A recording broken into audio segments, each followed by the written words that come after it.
विट्यापासून अगदी हाकेच्या अंतरावर असलेले राणी महाल मंगल कार्यालय, विटा सांगली रोड, MIDC समोर कारवे विटा.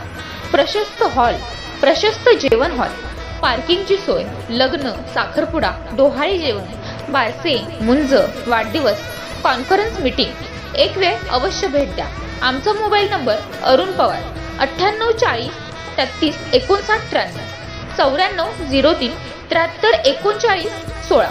Manager number 80 07 84 24 25.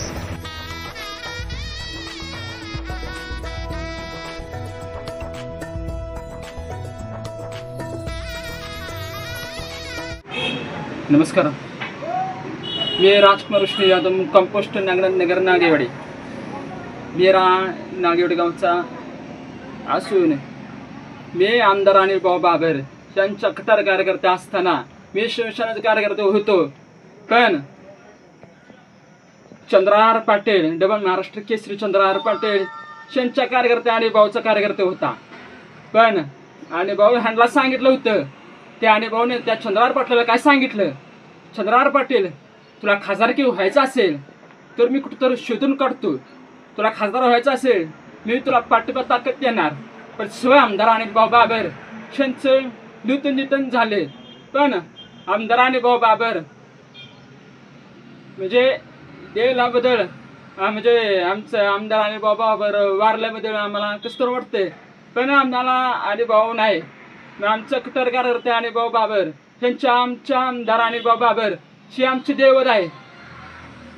खानापूर आठवडी मतदारसंघातील आमदार अनिलभाऊ बाबर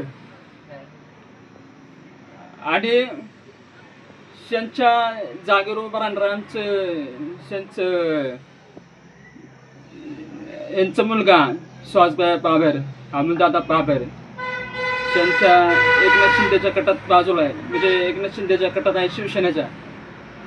आमच्या सुहासभाई बाबर हे काय सांगतील त्यांच्या सोबत आमचं सुहासभाई बाबर भैया ते सांगतील तसं आमचं ठरवलंय. आता लोकसभा चालू आहे, लोकसभेला तुम्हाला कोणता उमेदवार पाहिजे? चंद्रहार पाटील, विशालदादा पाटील किंवा संजय काका पाटील, या तीन कॅन्डिडेट आहेत.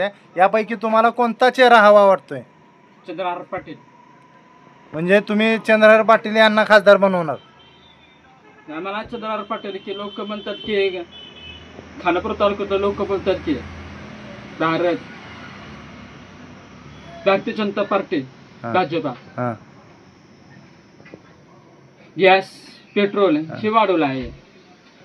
पण नरेंद्र मोदी आपल्या महाराष्ट्रात त्यांच्यामुळे आपला देश चालवत आहे, त्यांच्यामुळे आपला देश चांगला व्हायला लागला आहे. पण नरेंद्र मोदी पुन्हा जर पंतप्रधान झाला आणि संजय म्हणजे पुन्हा पंतप्रधान झाला तर आपल्या गावातला माणसं सुधारणार. तोपर्यंत मोदी जर पंतप्रधान जर नाही झाला तर काँग्रेस जर आला तर गाव कधी सुधारणार नाही, हे लक्षात ठेवा. पण तिथून चंद्रहार पाटील हे आमचं फक्त कसं आहे, हे शिवाय आमदार अनिलभाऊ बाबर यांच्या कट्टर कार्यकर्ते नसताना चंद्रहार पाटील ठाकरे गटात आहे. नाही, आता आपल्याला मोदी, पंतप्रधान मोदी साहेब आहेत ते, यांच्या पक्षातून संजय काका पाटील उभे आहेत. मग तुम्ही त्यांना का पाठिंबा देणार नाही? चंद्रहार पाटीलच का तुम्हाला? ते चंद्रहार पाटील महाराष्ट्र केसरी, पण महाराष्ट्र केसरी आहे, त्याच्यामुळे आम्ही आमच्या गावातलं माणसं त्यांना पाठिंबा द्यायचा आहे. गावातून किती टक्के मतदान चंद्रहार पाटीलला होईल असं वाटतं? गावात चंद्रहार पाटीलला मतदान करायचं असेल तर 80% आहे. 80% मतदान? 80-60% 80 ते 60% चंद्रहार पाटलांना जाईल असा तुमचा अंदाज आहे? ठीक आहे, धन्यवाद. नमस्ते, आपलं नाव काय? माझं नाव राहुल भिकाजी निकम. तर आपल्याला नागेवाडीतून कोणाला असंच ज्यादा बहुमत भेटलं असं तुम्हाला वाटतं? विशालदादा पाटील. विशालदादा. संजय काका का नाही? संजय काकांनी काय केलंय? इथं काय सुद्धा केलेलं नाही.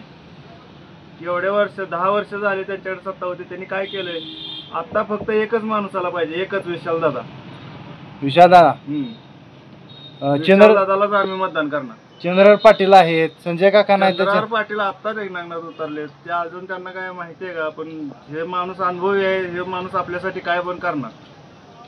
म्हणजे नागेवाडीतून तुमचं म्हणणं आहे की विशाल दादांना विशाल दादांनाच मतदान होणार. किती टक्के जाईल नागेवाडीतून असा अंदाज आहे? नागेवाडीतून मी म्हणतोय जरी इकडं तिकडं झालं तर 60% तर विशाल दादांना जाणार. नागेवाडीतून पक्का. ठीक आहे, धन्यवाद. नमस्ते, आपलं नाव काय? सूरज मधने. तुम्हाला काय वाटतंय नागेवाडीतून कोणाला बहुमत भेटेल? बहुमत जाणार की विशाल दादांना. आज का वाटतंय विशाल दादा? काय 10 वर्ष मागणी काही खासदार होते, त्यांनी काय गावात आमचं काही निधी नाही, काय काम नाही. त्यांच्यामुळे आता ही दादांनी पण हे केलंय सगळ्या, आणि जनतेने पण दादांना उभा केलेला आहे. 100% दादा निवडून येणार, त्यात काय हे नाही खात्रीने. 100% दादा निवडून येणार. विशाल दादा निवडून येणार. अजून काय काय आहे की वातावरण आहे दादांचं चांगलं, प्रतिसाद आहे, जनतेचा पण कौर आहे, त्यामुळे येते निवडून दादा. पण नागेवाडीत गावातून किती टक्के मतदान विशाल दादा होईल असं वाटतं तुम्हाला? काय ते काय सांगू शकत नाही बघा, जनतेचं कौर आहे, जनता काय आपल्याला काय, जनतेला प्रत्येक अधिकार आहे, कोणाला द्यायचं कोणाला नाही मतदान. तुमचं म्हणणं असं आहे की संजय काकानं काय काम केलं नाही? नाही, गावात तर काय नाही तिथे निधी काय आहे ती दिला नाही दादा काकाने अजून काही. भाजपच्या काळात विकास झाला म्हणते ती, पण तुमच्या गावात विकास झाला नाही असं तुमचं म्हणणं आहे? काय आमदार फंडातून झालेलं आहे हे सगळं, वैयक्तिक अनिल भाऊंनी कामं केलेली आहे. बाकी खासदार फंडातून काय? खासदार फंडातून काय नाही, ही अनिल भाऊंनी कामं केलेली आहे, ती आमदार फंडातून झालेली आहे ती कामं. धन्यवाद. धन्यवाद. आपलं नाव काय? गणेश बापूराव निकम, राहणार नागेवाडी, खानापूर जिल्हा सांगली. आपल्याला नागेवाडीतून कोणत्या नेत्याला बहुमत जायला असं वाटतंय तुम्हाला? विशाल दादांना. विशाल दादा पाटील. विशाल दादा पाटील यांना बहुमत जाणार. संजय काकाला जायचं नाही असं का वाटतंय? संजय काकाला नाही जाणार, विशाल दादाला जाणार. विशाल दादाला जाणार. हा, विशाल दादाला जाणार. असं का वाटतं विशाल दादाच का तुम्हाला? विशाल दादा पहिल्यापासून काम केलेलं आहे, काम केलंय. हा, काम केलेलं आहे, पाणी आणलेलं आहे, त्यामुळे विशाल काकाला बहुमताने विजय होणार. चालेल चालेल. हां. आमच्या गावामध्ये नागेवाडी, खानापूर तालुक्यात आमचे विशाल दादा पाटील यांना प्रचंड बहुमताने विजय होणार आहे आणि निवडून येणार आहे. त्यांनी कामं भरपूर केलेली आहेत आणि कामासाठी त्यांनी गावाला कोणी विचारलं नसेल तर विशाल काका पाटील बहुमताने विजय होणार आहे आणि त्यांनी चांगल्या पद्धतीने फरकानं निवडून येणार आहे.